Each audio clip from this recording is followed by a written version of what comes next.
Hello students, आप सभी का हार्दिक स्वागत है उत्कर्ष के ऑनलाइन प्लेटफॉर्म पर। और आज हम अति महत्वपूर्ण टॉपिक पर बात करने वाले हैं और ये टॉपिक है कक्षा 12वीं का संभावित ब्लूप्रिंट। बिल्कुल, बोर्ड परीक्षा के लिए क्या संभावित ब्लूप्रिंट हो सकता है, इसके बारे में आज हम बात करेंगे। और जैसा कि कहा गया है, विकल्प बहुत मिलेंगे जीवन में राह भटकाने को, विकल्प बहुत मिलेंगे जीवन में राह भटकाने को, एक संकल्प उत्कर्ष ही काफी है मंजिल पाने को।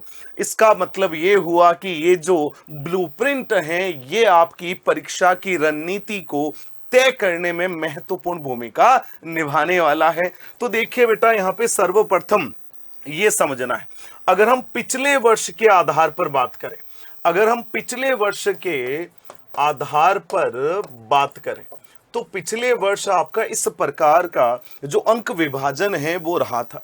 अब इस अंक विभाजन में मुख्य बात क्या थी, जो आपका ज्ञान है कि जिसमें फैक्ट हो गए, तथ्य हो गए, वर्ष हो गए, स्थान हो गए, इसको अंक भार दिया गया था 17.5 नंबर। बिल्कुल, अब ज्ञान के आधार पर आपको जो अवबोध हुआ, अंडरस्टैंडिंग हुई टॉपिक्स की, बिल्कुल उसको दिए गए थे 16 नंबर।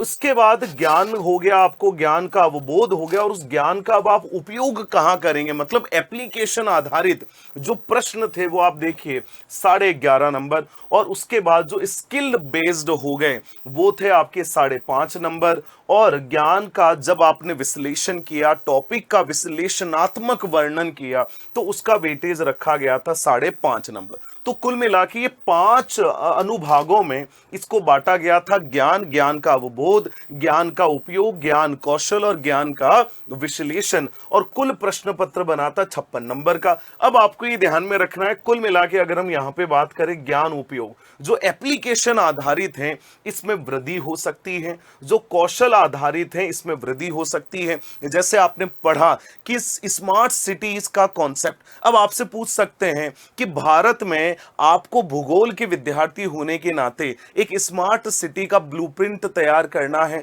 आप उस स्मार्ट सिटी में कौन कौन से प्रावधान रखेंगे ताकि वो स्मार्ट सिटी सतत विकास को बढ़ावा दे सके। हुआ कि नहीं हुआ बेटा? बिल्कुल। तो ये आपको ध्यान में रखना। कौशल के आधार पर अगर हम बात करें, वर्तमान समय में विभिन्न कारक हैं जो उद्योगों की अवस्थिति को प्रभावित करते हैं, लेकिन आप बताइए कौन से 2 महत्वपूर्ण कारक हैं जिनका प्रभाव उद्योग की अवस्थिति में घट गया है, और उनके प्रभाव को बढ़ाने के लिए आप क्या क्या सुझाव दे सकते हैं, है या नहीं है बेटा? बिल्कुल, बहुत बढ़िया। तो इनके ऊपर आपको जरूरत से ज्यादा ध्यान देने की आवश्यकता है। अगर हम बात करें प्रश्नों के प्रकार की, तो मूल रूप से पिछले वर्ष भी जो अंक भार था वो आप देखिए, बहुविकल्पीय जो एमसीक्यू थे वो प्रश्न आपके 18 थे, कुल अंक आपके थे 9। कितने थे? 9 अंकों का था। रिक्त स्थान आपके 10 आए थे, उनका कुल अंक भार 5 था। अति लघुतरात्मक देखिए आपके 9 प्रश्न थे, कुल अंक भार 9 था। लघुतरात्मक आपके 8 थे, कुल अंक भार 12 था। दीर्घ आप देखिए 3 थे, कुल अंक भार 9 था। और निबंधात्मक आपके 2 थे, कुल अंक भार आप यहां पर देख लीजिए 8 का। बिल्कुल, बहुत बढ़िया। और मानचित्र कार्य का जो अंक भार है वो आपके 2 अंकों का रहने वाला है। ये आपको समझना अति आवश्यक है या नहीं है भाई साहब? बिल्कुल, बहुत ही बढ़िया। तो कुल मिला के अगर हम यहां पर बात करें शानदार तरीके से, जोश और जुनून के साथ, तो इसमें आप देखिए आपका विश्व हो गया, है ना, भारत हो गया, तो ये सभी आपके लिए अति महत्वपूर्ण है। बिल्कुल, तो 2 अंकों का जो ईच है वो रहने वाला है, तो इनके ऊपर आपको ध्यान देना। अब आप यहां देखिए, अगर कौशल आधारित प्रश्न बढ़ाए जाते हैं, अगर ज्ञान उपयोग आधारित प्रश्न बढ़ाए जाते हैं, तो कुल मिला के दीर्घ, लघुतरात्मक और निबंधात्मक इनका प्रतिशत बढ़ाया जा सकता है। या इनमें जो आंतरिक विकल्प होते हैं, क्या होते हैं? जो आंतरिक विकल्प होते हैं वो आपके बढ़ाए जा सकते हैं, ताकि आपको वैरायटी ऑफ क्वेश्चन है वो अटेम्प्ट करने का सुनहरा मौका मिल सके। आपकी चॉइसेस हैं वो बढ़ाई जा सकती हैं। लेकिन कुल मिला के अगर आप यहाँ पे देखेंगे तो हूबहू तो नहीं, लेकिन इसमें बहुत सारे परिवर्तन वर्तमान राष्ट्रीय शिक्षा नीति को देखते हुए किए जा सकते हैं। तो अब आपका सबसे ज्यादा ध्यान होना चाहिए किसके ऊपर? लघुतरात्मक हो गया, दीर्घ हो गया और निबंधात्मक हो गया। ये आपके लिए अति महत्वपूर्ण है। अब आप यहां देखिए भाई साहब, अध्यायवार क्या वेटेज रहने वाला है।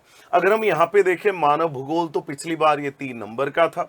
उसके बाद अगर हम यहाँ पे देखें विश्व जनसंख्या, तो ये 5 नंबर का था, बिल्कुल मानव विकास के साथ। प्राथमिक क्रियाएं, द्वितीय क्रियाएं, तृतीयक परिवहन, अंतरराष्ट्रीय व्यापार, ये 18 नंबर का था। मानचित्र आप देखिए 2 नंबर का, और यहाँ पे भी मानचित्र 2, इसीलिए हमने यहाँ पे कहा कि 2-2 अंकों का, मतलब कुल मिला के अगर हम बात करें विश्व मानचित्र 2 अंकों का, भारत मानचित्र 2 अंकों का, तो 2-2 अंकों का ये रहने वाला है। तो कुल आपका ये हो जाएगा, 2+2, कितना हो जाएगा 2+2, कुल 4 अंकों का आपका मानचित्र होने वाला है। बहुत ही बढ़िया, शानदार। उसके बाद आप यहाँ पे देखिए शानदार तरीके से जोश जुनून के साथ भारत की जनसंख्या जो अध्याय है, भारत की जनसंख्या अध्याय है वो 3 नंबर का, मानव बस्तियां 2 नंबर की, और ये देखिए जो अति महत्वपूर्ण अध्याय है, भू संसाधन, जल संसाधन, खनिज भारत के संदर्भ में, नियोजन, पोषण, विकास, ये आपका 14 नंबर का था। परिवहन संचार भारत के संदर्भ में, अंतर्राष्ट्रीय व्यापार भारत के संदर्भ में, और भारत के संदर्भ में जो चयनित तो कुछ मुद्दे और समस्याएं हैं वो आपका 3 नंबर का। बिल्कुल, तो इसमें कोई ज्यादा परिवर्तन नहीं होने वाला है, ये आपको यहां पर समझना है। लगभग यही आपका स्ट्रक्चर है वो रहेगा। एक आधे नंबर का कोई परिवर्तन हो गया तो वो मूल रूप से हमें देखने को मिलेगा, लेकिन आपको जो महत्वपूर्ण बातें मैंने आज बताई है उसके ऊपर आपको जरूर ध्यान देना है। प्रत्येक अध्याय अति महत्वपूर्ण है, प्रत्येक अध्याय का विश्लेषण अति महत्वपूर्ण है, और अपनी रणनीति को इसी प्रकार से हमें आगे बढ़ाना है। और जैसा कि विद्यार्थियों आप जानते हैं, उत्कर्ष जाना जाता है अपने नवाचारों के लिए, और इसी नवाचार की कड़ी में देखिए उत्कर्ष दिवाली ऑफर आपके लिए आ चुका है। यह ऑफर रहने वाला है 24 अक्टूबर तक, और इस ऑफर में आप देखिए कक्षा 6 से 12वीं के सभी ऑनलाइन कोर्सेज पर आपको 2 सुनहरे भाई साहब ऑफर मिल रहे हैं, अप टू 90% ऑफ, और साथ में देखिए एक्स्ट्रा 13% ऑफ मिल रहा है टॉप कोर्सेज पर। इसके लिए आपको UC13 कोड अप्लाई करना है, ये करना ना भूलना बिल्कुल। और सभी बोर्ड क्लासेस में जो 98 या उससे ज्यादा प्रतिशत अंक लाएंगे उनकी 100% फीस है वो वापस की जाएगी। इतना सुनहरा मौका, इतना स्वर्णिम जो त्योहार है वो आपके साथ है। तो आज ही आपको उत्कर्ष ऐप डाउनलोड करना है। Wishing you all the very best, bye.